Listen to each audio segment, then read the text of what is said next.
кампанията с любов към спорта заделяме 10% от всяка поръчка и подкрепяме млади български спортисти и клубове. Виж историите им. Приятно гледане! Намираме се в град Хисаря, мотокрос пистата над града. Днес и утре ще се проведе шампионат по мотокрос и тук сме с нашият участник Николай Павлов в кампанията ни с любов към спорта. Ники, представи се, кажи нещо за себе си.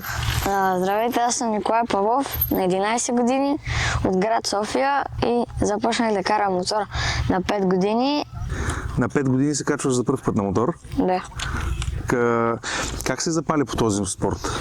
Баща ми е бил ендурист и ходихме на ендуро да караме преди и аз запалих. Ти тренираш мотокрос, има голяма разлика с ендурото. Как реши да е мотокрос, а не ендуро?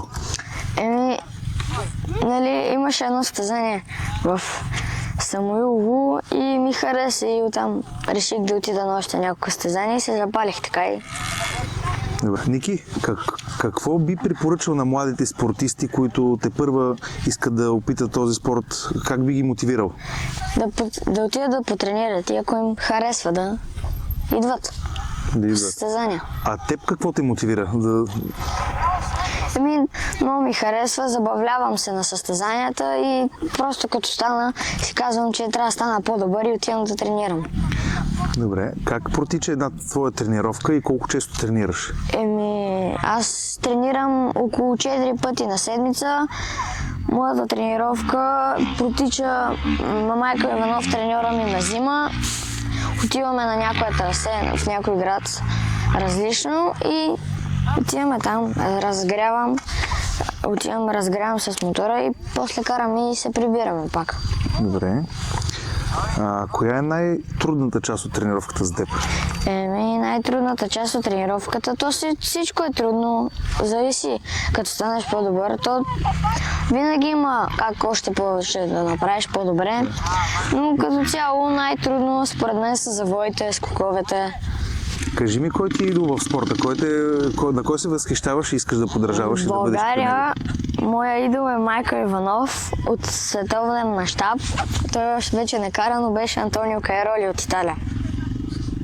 Ники, от колко години тренираш професионално? Аз тренирам от 6 години професионално. Тренирал съм с Мартин Тодоров и Майко Иванов. Те са едни от най-добрите треньори в България, мога да кажа. Майкъл Иванов още се състезава. Преди се състезаваше, сега идва за забавление на някои състезания. А какво си постигнал в този спорт? Постигнал съм победи? Има 3 пъти републикански шампион, 3 пъти източноевропейски и 2 пъти Купа България. А какви са твоите мечти? Какво искаш да постигнеш в този спорт?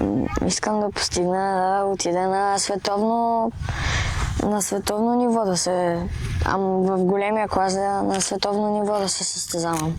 Искрено ти го пожелаваме това. Кажи ми, имаш ли хранителен режим някакъв, който спазваш?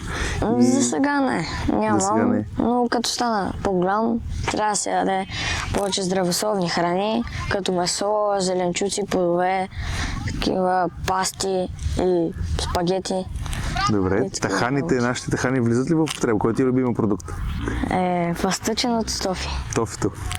Усещаш ли прилив на енергия на състезания, като хапнеш на Феликс преди това? Аз винаги го ям преди каране. Почти сега днеска няма да го ям, но утре преди маншовете сигурно ще го ям, защото ми дава енергия. Супер.